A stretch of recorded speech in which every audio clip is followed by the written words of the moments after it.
পাকিস্তানি একজন মুসলিম যুবক, সে সব সময় অ্যাডাল্ট ভিডিও দেখতো। তার এই গুনাহের কারণে তার কি করুণ পরিণতি হয়েছিল আপনি যদি এটা শুনেন, আপনার কলিজাটা কেঁপে উঠবে।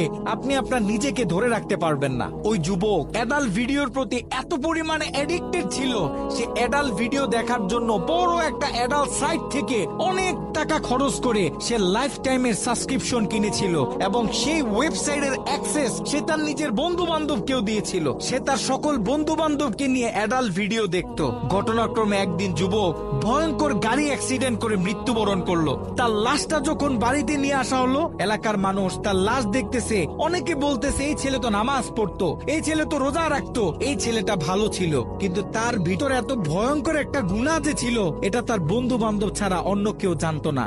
সকলে মিলে তাকে দাফন করে যখন বাড়িতে চলে আসলো, ওই ছেলের মা গভীর রাত্রে মোনাজাতে আল্লাহর কাছে দোয়া করতেছিল, আল্লাহ, আমার ছেলে যদি কোনো ভুল করে থাকে তুমি আমার ছেলেকে ক্ষমা করে দাও। আমার ছেলের কোনো গুনাহের কারণে তুমি তাকে জাহান্নামে দিও না, তার কবরটাকে জান্নাতের টুকরা বানায় দাও। দোয়া করতে করতে মা এক পর্যায়ে ঘুমিয়ে পড়লো। মা যখন ঘুমিয়ে পড়লো, তিনি স্বপ্নে ভয়ঙ্কর একটা দৃশ্য দেখলেন। তিনি দেখতেছে তার ছেলের কবরে আল্লাহ পাক জাহান্নাম থেকে কিছু ফেরেশতা নিযুক্ত করলেন এবং ওই ফেরেশতাদের হাতে বড় বড় কিছু কুড়াল, যে কুড়াল দিয়ে সকল ফেরেশতারা মিলে একসাথে তার ছেলের শরীরে আঘাত করতেছে। যদি তার ছেলের হাতে আঘাত করে তাহলে হাতটা কেটে দূরে গিয়ে পড়তেছে, যদি পায়ে আঘাত করে তাহলে পাটা কেটে দূরে গিয়ে পড়তেছে। তার ছেলে ভয়ঙ্কর ভাবে চিৎকার দিতেছে। ছেলের ভয়ঙ্কর চিৎকার শুনে মায়ের ঘুম ভেঙে গেল। মা উঠে আবার তাহাজ্জুদ নামাজের জন্য প্রস্তুতি নিলেন, আল্লাহ তাআলার কাছে দোয়া করতেছেন। দ্বিতীয় দিন গভীর রাতে যখন মা ঘুমিয়ে পড়লেন, তিনি দ্বিতীয় দিন আরো ভয়ঙ্কর চিত্র দেখলেন। যেখানে প্রথম দিন 8 থেকে 10 জন ফেরেশতা দিয়ে আল্লাহ পাক তার ছেলের উপর আযাব দিতেছিলেন, সেখানে দ্বিতীয় দিন 30 থেকে 40 জন জাহান্নামী ফেরেশতারা তার ছেলের উপর আযাব দিতেছিল। তার মা আরো ভয় পেয়ে গেল। তৃতীয় দিন গভীর রাতে ওই ছেলের মা যখন আবার ঘুমিয়ে পড়লো, তৃতীয় দিন তিনি খেয়াল করলেন 50 থেকে 60 জন জাহান্নামী ফেরেশতারা তার ছেলের উপর আযাব দিতেছে, তার ছেলের উপর আক্রমণ করতেছে। তার ছেলে ভয়ঙ্কর ভাবে চিৎকার দিতেছে। দিন যত বাড়তেছে আল্লাহ পাক জাহান্নাম থেকে তত বেশি ফেরেশতা তার ছেলের উপর নিযুক্ত করতেছে। মা ভয় পেয়ে গেলেন, মা ভেঙে পড়লেন। ওই ছেলের মা ছেলের বন্ধুদেরকে একদিন ডাক দিলেন, ডাক দিয়ে বলতেছে, দেখো, আমি আমার ছেলের উপর দিয়ে এই ভয়ঙ্কর স্বপ্ন দেখতেছি।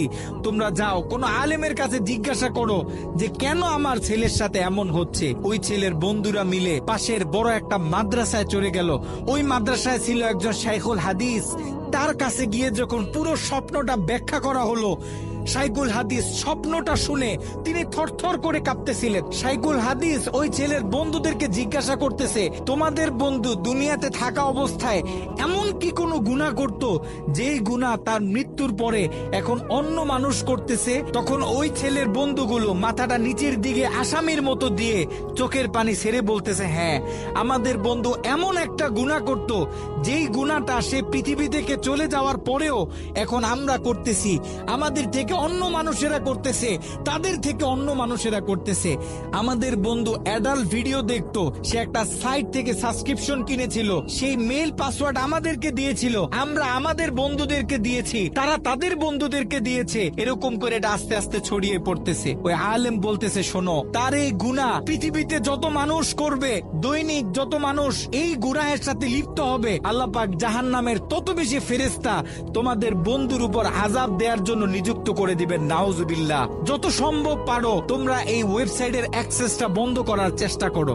ওই ছেলের বন্ধুরা অনেক কষ্ট করে সেই অ্যাডাল্ট সাইটের এডমিনদের সাথে যোগাযোগ করতে সক্ষম হয়।